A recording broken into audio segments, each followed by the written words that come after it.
partir de l'éternité. Dieu, il est éternel. Dieu, il est éternel. Dieu, il est éternel. Les hommes, on la montre, mais c'est Dieu qui a le temps. Arrête de surexciter. Même le dictionnaire, on dit il sait tout. On dit il peut tout. On dit il est partout. Qu'est-ce qui lui échappe? C'est Dieu. Bien-aimé, est la révélation de ce Dieu grand. Et laisse-lui la place. Notre Dieu est indicateur. Il n'est pas dans la démocratie. La démocratie vient des hommes. Notre Dieu, sa place ne se discute pas. Donc, lorsque souvent, tu veux avoir recours à ta propre intelligence, il se sent frustré. Lorsque souvent, tu veux avoir recours à la chair, il se sent frustré. Il te demande juste de le laisser être Dieu dans sa vie. Quel est ton problème? Quel est ton problème, bien-aimé? Quel est ton problème? Quel est ton problème? Qu'est-ce qui te surexcite? Qu'est-ce qui te préoccupe? Pour souvent laisser la main de Dieu. Pour souvent abandonner les commandements. Qu'est-ce qui te préoccupe? La Bible parle de ce monsieur. C'est célèbrissime à Bethesda. Il est important pour ceux qui veulent noter. Dans la Bible, quand on dit Beth, ça veut dire la maison de Dieu. Là, quand on dit Bethesda, la maison de la miséricorde. Bethel, la maison de Dieu. Bethanie, la maison de l'affligé. Bethléem, la maison du peuple. Donc Bethel, Beth, c'est la maison de Dieu, pour ceux qui veulent noter. La célèbre piscine de Bethesda, où il y avait un monsieur du nom de... Tu connais son nom? On ne connaît même pas son nom. Dis à ton voisin, le diable est mauvais. Ton propre nom que ton père t'a donné, le diable, il peut te donner un autre nom. On l'appelle le malade depuis 38 ans. On l'appelle la femme qui perdait du sang. C'est quel nom ça? On t'appelle le célibataire. On dit si. On t'appelle le chômeur. On dit je suis en attente d'un emploi, je suis pas un chômeur. On t'appelle le sans-papier. Il faut dire non, je suis en attente des papiers, de mes documents, je suis pas un sans-papier. On t'appelle la veuve. Pourquoi la veuve? Aujourd'hui, tu as imprimé ça en toi. Tu ne veux même pas qu'un homme te dise, tu ne veux même pas que quelqu'un te parle. Parce que le diable a fini par te faire accepter ça. Qu'est-ce que tu peux? Ta femme est décédée ou ton mari est décédé. Qu'est-ce que tu peux? Laisse Dieu être Dieu dans ta vie. Quelqu'un qui soit en train de sanctionner. Vous savez, quand Dieu te bénit, faites attention. Il y a des gens que Dieu va punir peut-être en enfer. C'est dans le spirituel. Mais il y a des gens que Dieu va faire payer tout ce qu'ils ont fait sur la terre avant qu'ils ne meurent. Il faut faire attention. Lorsque Dieu te lève, arrête de froisser les gens. Arrête de frustrer les gens. Il faut être humble. Il y a des gens qui ont des vieillesses terribles. Quand tu le vois, tu te demandes, mais qu'est-ce qui arrive à ce vieux? Ses enfants ont laissé frère. Quand tu ne sais pas, tais-toi. C'est pas tous les vieux qui sont sages. Et si tu sais ce qu'il a fait dans son vécu, tu sais ce qu'il a fait. Mais comment ça se fait pendant 38 ans? Il n'y a même pas un. Tu as pu le pousser quand même, frère. Il y a des gens qui pleurent devant nous, qui pensent qu'ils font pitié, mais son esprit, sa vie. Son cœur est plus noir que du cran moisi. Souvent, Dieu va te faire payer certaines choses avant d'être appliqué. Il va te faire payer ça sur terre. Pendant 38 ans, cet homme-là souffrait. Il souffrait. C'est pourquoi on le demande, tu es guéri? Non! Il dit, les gens me poussaient. Non, il n'a pas un problème de santé, il a un problème avec les gens. Il n'y a personne pour le pousser. Les gens n'ont pas pitié de lui. Mais qu'est-ce qu'il a fait? On ne sait pas. Mais ce qui me plaît, dis à ton voisin, Serge, qu'est-ce qui te plaît? Ce qui me plaît,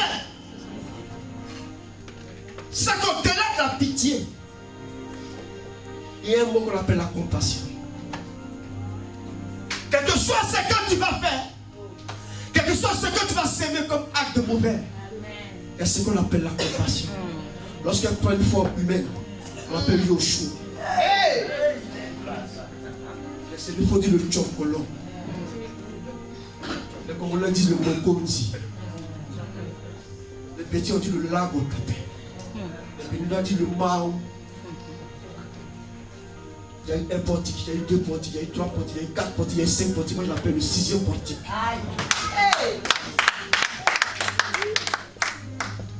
L'homme de la dernière minute.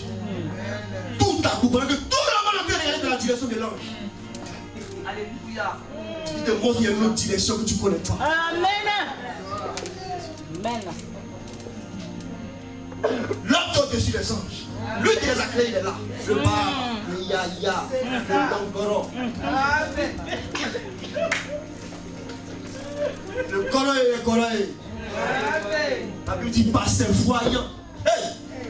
Il dit Dieu va te voir. Il ne sait pas dans quoi est-ce que tu es, mais Dieu va te voir. Amen. Il ne sait pas où tu es, mais tu ne sais pas, mais Dieu va te voir. Amen. Tu seras quelque part où les gens pensent qu'ils t'ont abandonné. Pourtant, ils t'ont placé à la bonne place. Il dit Dieu va te voir. Amen. Ah, tu ne crois pas? Il dit Dieu va te voir. Amen. Il va entendre, il va te voir, tout le voyant. Il n'a pas les yeux des hommes. Il a les yeux de Dieu. Les hommes ont les yeux de la tête, lui les yeux du cœur. Ah, c'est bon ça. Les hommes ont les yeux de la tête, lui les yeux du cœur. Amen. Lui, il ne regarde pas ton pasteur. Il y a des gens qui pensent que parce qu'ils sont chrétiens, ça suffit pour qu'ils soient bénis. Parce que lui, il est chrétien, donc lui, il doit être béni. Et le jour où il a accepté Jésus-Christ comme sauveur, Dieu a son crédit. Donc, dès que tu l'élèves, lui, il ne vient plus à l'église. Il change de pasteur. Il n'y a pas d'amour là-bas. Depuis que je suis là-bas, je sème. Frère! Il ne suffit pas d'être chrétien pour être béni. C'est pas parce que Dieu a dit que le lion était carnivore, que toutes les biches vont se coucher toutes dans sa chambre. La lion doit les chasser. Il y a des bénédictions qu'on obtient par grâce, il y a des bénédictions qu'on obtient par le sacrifice. Ou malade depuis 38 ans, lève-toi là-bas. La Bible dit quoi? Oh, je voudrais que vous fussiez sans inquiétude. Celui qui n'est pas marié s'inquiète des choses du Seigneur, des moyens de plaire au Seigneur. Maintenant, on continue le verset 33. Celui qui est marié s'inquiète des choses du monde, des moyens de plaire à sa femme. Quand Dieu t'endurcit dans le célibat, souvent Dieu est en train de te forger. Quand Dieu t'endurcit dans le célibat, souvent Dieu est en train de te forger. C'est l'occasion que tu as pour forger cette intimité avec lui. Parce que quand tu rentres dans le foyer, naturellement tu perds ton onction. Naturellement ton onction prend un coup.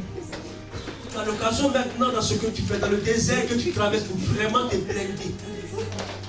Parce que lorsque tu seras marié à 5 h du matin, lorsque ce sera l'heure de la conférence, c'est seulement le bras du monsieur en bas du crâne.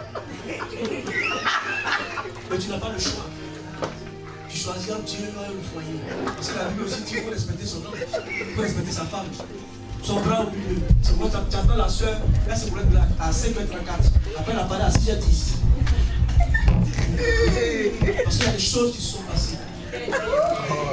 Je veux dire à quelqu'un que derrière tout ce que tu vis, ne pense pas que Dieu est en train de te punir. Il y a une main visible de Dieu derrière qui veut te venger pour quelque chose de grand. Amen. Amen. En train de te former. Derrière chaque désert que tu vis, il y a la main visible de Dieu. Bien-aimé, sois patient. On va y arriver. Tu vas y lever la main, tu vas prier. Tu vas demander à Dieu de te donner cette onction particulière. Dis avec mon Père. Dis avec mon Père. Seigneur, me voici. Seigneur, voici ma situation. Seigneur, voici mon cœur. Éternel Dieu, j'écoute. Seigneur, je suis affaibli. Seigneur, il y a des moments où j'écoute de moi. Il y a des moments